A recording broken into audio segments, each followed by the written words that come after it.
Hi, Pika. It's good to see you again. Good to see you too. All right. So, for today, I just want to check in on something important that is related to your safety and your emotional well-being. Um, Usually, when I bring this up to my other clients, sometimes people feel overwhelmed or hopeless, and sometimes have thoughts of not wanting to be here anymore. I do ask all of my clients about this when they're going through a difficult time. So with everything that you do have going on, I'm just going to ask you a few questions today. And just remember that being honest doesn't necessarily mean that I would have to call and take action. It really just depends on the thoughts that are going on in your head and that kind of stuff like we talked about in the beginning.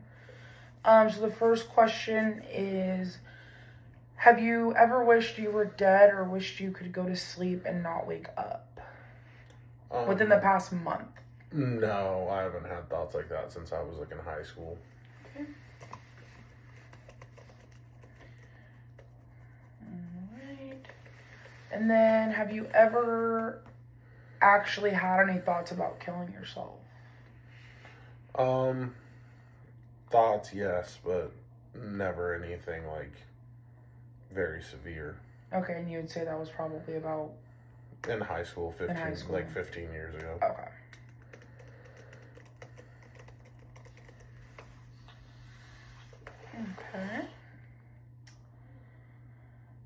Okay.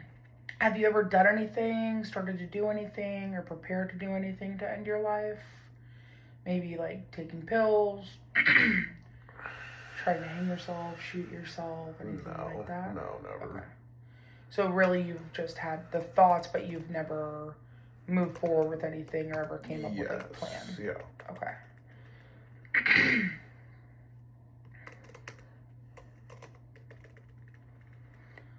All right. So that's really good news. I'm glad that you don't feel that way, especially with everything that you're going through. But just because you are not having those types of thoughts and you're not acting upon them, I still want to come up with a safety plan just in case there is ever a time where you do feel that way.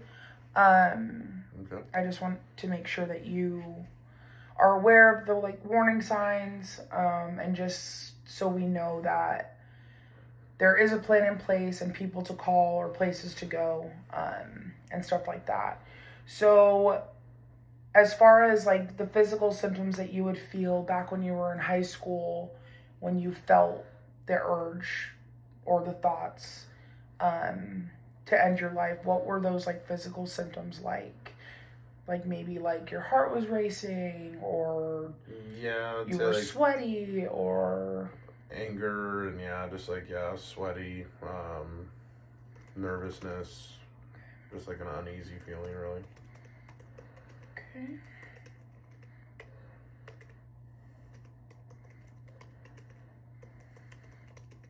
The next question was going to be behavioral changes. So you said anger. Was there any other type of behavior that you felt in those moments, or emotions? I guess just sadness and depression, which I think goes with any of it. If you're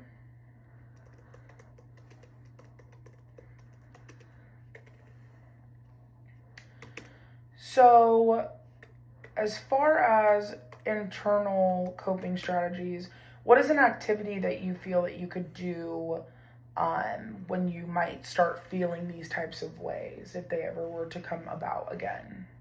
I think whenever I start feeling down and stuff like that, I normally go and play with my kids. Okay. I try to do an activity with them Okay.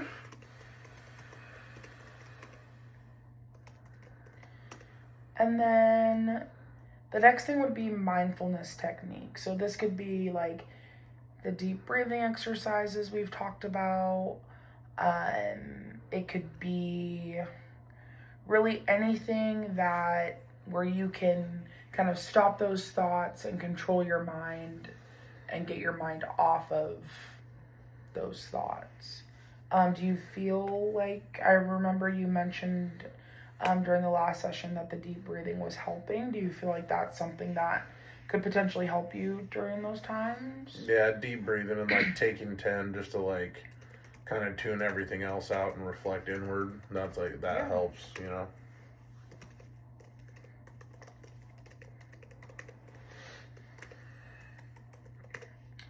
All right.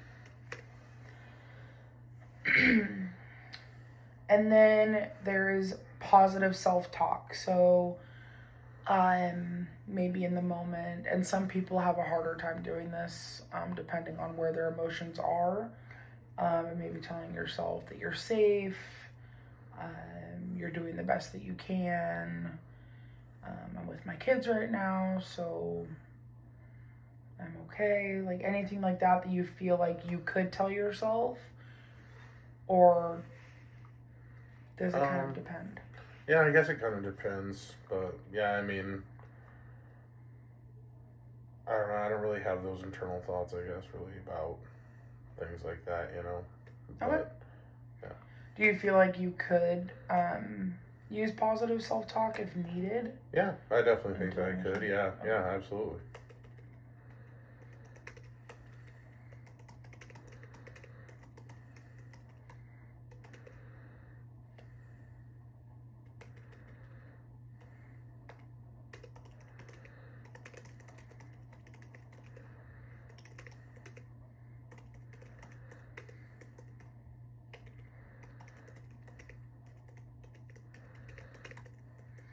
Okay.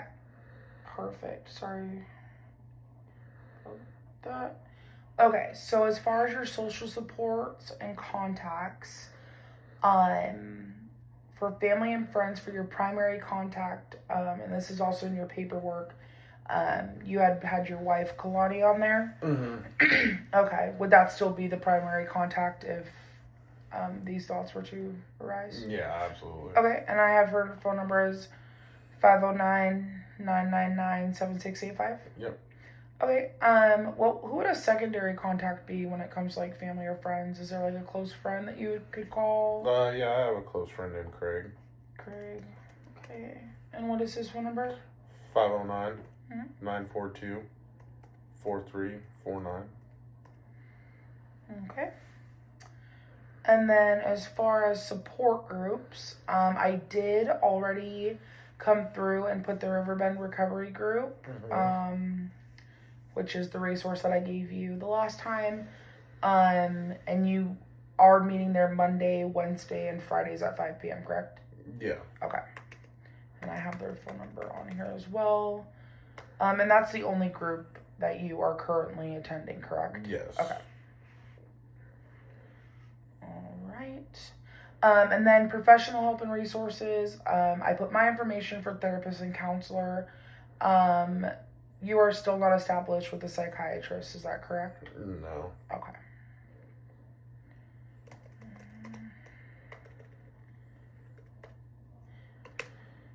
Are you wanting to get established with a psychiatrist, or are you just comfortable seeing your primary care doctor? I'm comfortable just seeing primary care Okay. right now. Okay.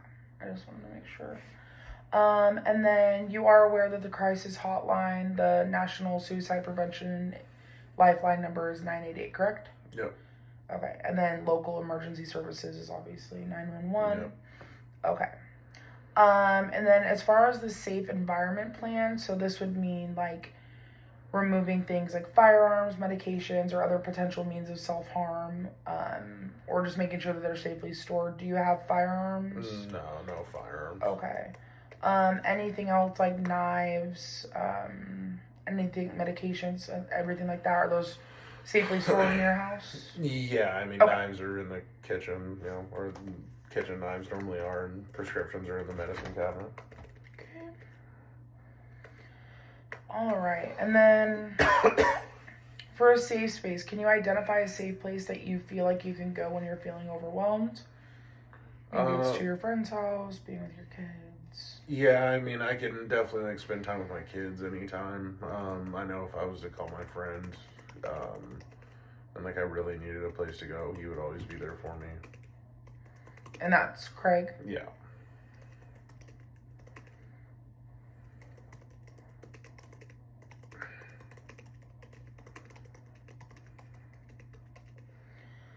All right. And then as far as emergency contacts, and steps with that, so like an immediate action plan, if you were feeling suicidal, the primary contact that you would immediately contact, would that be My wife.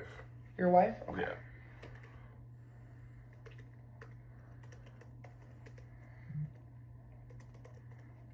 Okay. And then as far as the designated safe space, if you were unable to reach her, where do you feel like you would go if you were about to attempt suicide? I'd probably go to a hospital. Hospital? Okay, Yeah. perfect. All right, and then just to let you know, like, always remember that if you're in immediate danger, just call 911 or go to the nearest emergency room. But obviously, you already know that. Okay, so that's really all of the questions that I have in regard to a safety plan. What I'm going to do before you leave is I'm going to print this out and just have you sign it, and then I'll upload it into your chart, and it'll be something that you'll be able to see. I'm going to fill out a few more things, and then we can get you scheduled for your next session. Okay. All right. Thank you so much. Thank you.